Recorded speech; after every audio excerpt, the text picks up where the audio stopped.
29-cu sual. Girişə x dəyişəninin hansı tam ədəd daxil edilməlidir ki, alqoritmin icrası nəticəsində çıxışda s-in 12 qiyməti olsun. S-in 12 qiyməti olsun. S-in 12 qiyməti olması üçün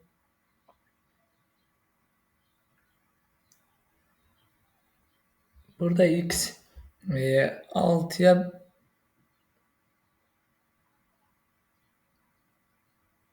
x 6-ya bərabər. Bu hissə yox, məncə bu hissə olmalıdır. Çünki x kiçikdir 6-dan. Çünki bu hissədə 6-ya bərabər olsa və ya ondan böyük bir rəqəm olsa 12 olmur. Bu bir tərəfindən baxırıq.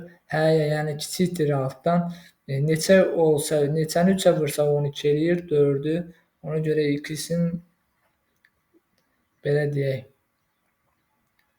x 4-ə bərabərdir. 29-cu sual A variantı. 30-cu sual. X dəyişəninin hansı tam ədəd daxil edilməlidir ki, alqoritmin icrası nəticəsində 12 qiyməti olsun. Burada da baxarıq ki, 12 olsun.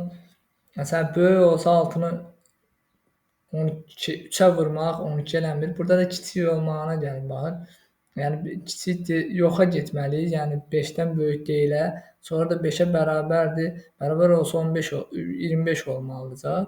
Amma yoxla baxırıq və x-in yerində yəni bu bərabər olmalıdır 12-yə. Yəni ondan da sonra x bərabərdir 12 bölü 4 3-ə.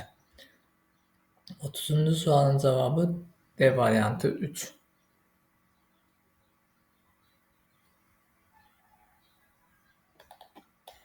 31-ci sual. Alqoritmin icrası nəticəsində s dəyişəninin son qiymətini müəyyən edin. X burada 5, y 7-dir. 5 7-dən böyükdür, yoxa gedirik. Burada x-ə 10 olur.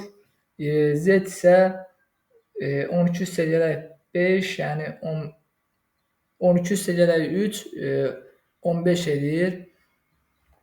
Sonra aşağı düşürük.